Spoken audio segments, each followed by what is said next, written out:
స్టోరీలోకి వెళ్లే ముందు మా ఛానల్ని సబ్స్క్రైబ్ చేయండి. అనంత విశ్వంలో ఎన్నో పాలపుంతలు ఉన్నాయి. సూర్యుడిని పోలిన ఎన్నో నక్షత్రాలు, గ్రహమండలాలు ఉన్నాయి. నవగ్రహాలు ఉన్న పాలపుంత లాంటివే అనంత విశ్వంలో లెక్కకు మెక్కిలిగా ఉన్నాయి. ఇప్పటి వరకు భూమిపైన మాత్రమే జీవరాశి ఉందని తేలింది. ఇప్పటి వరకు గుర్తించిన గ్రహాల్లో జీవరాశి ఉందో లేదో తెలుసుకోవడానికి వివిధ దేశాలు ఆయా గ్రహాలపైకి ఉపగ్రహాలను, శాటిలైట్లు పంపుతున్న సంగతి తెలిసిందే.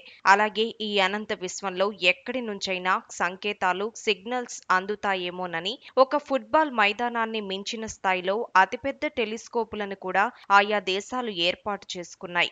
అనుక్షణం ఇవి ఆకాశం నుంచి భూమిపైకి వస్తున్న వాటిపై కన్నేసి ఉంచాయి. శాస్త్రవేత్తలు సైతం వేరే గ్రహాలపైన మనుషులు లేదా మనలను పోలిన జీవులు ఉండి ఉంటే, మనకంటే సాంకేతికంగా ఉన్నతంగా ఉండి ఉంటే భూమికి ఏవైనా సిగ్నల్స్ పంపుతారేమోనని ఎంతో కాలంగా ఎదురుచూస్తూనే ఉన్నారు.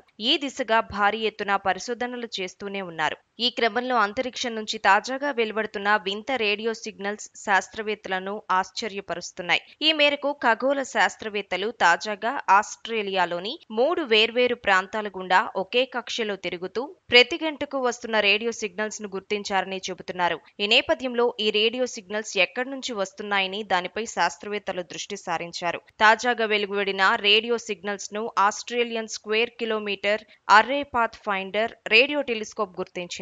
టెలిస్కోప్ నుంచి సేకరించిన డేటాలో మొదటి సిగ్నల్ కనిపించింది. ఈ సిగ్నల్ ప్రతి 53.8 నిమిషాలకు మళ్లీ వస్తున్నట్లు శాస్త్రవేత్తలు గుర్తించారు. ఈ సిగ్నల్ ఆస్ట్రేలియాలోని 3 వేర్వేరు రాష్ట్రాల గుండా వెళ్తోందని చెబుతున్నారు. అంతేకాకుండా ఈ సిగ్నల్ 10 నుంచి 50 సెకన్ల మధ్య ప్రకాశవంతమైన వెలుగులను విరజిమ్ముతోందని అంటున్నారు. రేడియో సిగ్నల్స్ పై పరిశోధనలు చేస్తున్న శాస్త్రవేత్త డాక్టర్ మనీషా కాలేబ్ వీటి గురించి వివరించారు. ఈ రేడియో సంకేతాలు 3 కూడా 3 విభిన్న ఉద్గార స్థితులను చూపుతున్నాయని తెలిపారు. వీటి లక్షణాలు ఒకదానికొకటి భిన్నంగా ఉన్నాయన్నారు. ఈ సిగ్నల్స్ ఎక్కడి నుంచి వస్తున్నాయో తెలుసుకోవడానికి పరిశోధనలు సాగిస్తున్నామన్నారు. అలాగే ఈ రేడియో సిగ్నల్స్ ఉద్దేశం ఏమిటో కూడా తెలుసుకోవాల్సి ఉందన్నారు. ఈ రేడియో సిగ్నల్స్ ను దక్షిణాఫ్రికాలోని మీర్కాట్ రేడియో టెలిస్కోప్ కూడా గుర్తించడం విశేషం.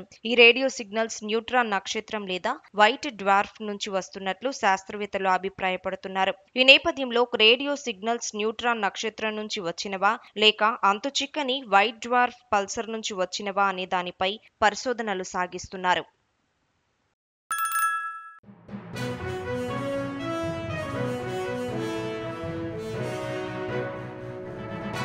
మీ ఊరికి సంబంధించిన సమస్యలను, ఇతర వార్తలను 9440486321 నెంబర్కు వాట్సాప్ ద్వారా వీడియోలను పంపగలరు. వాటిని మా తెలుగు టీవీలో ప్రసారం చేయటం జరుగుతుంది. మెరుగైన సమాజం కోసం మీతో మేము అడుగులు వేస్తాం.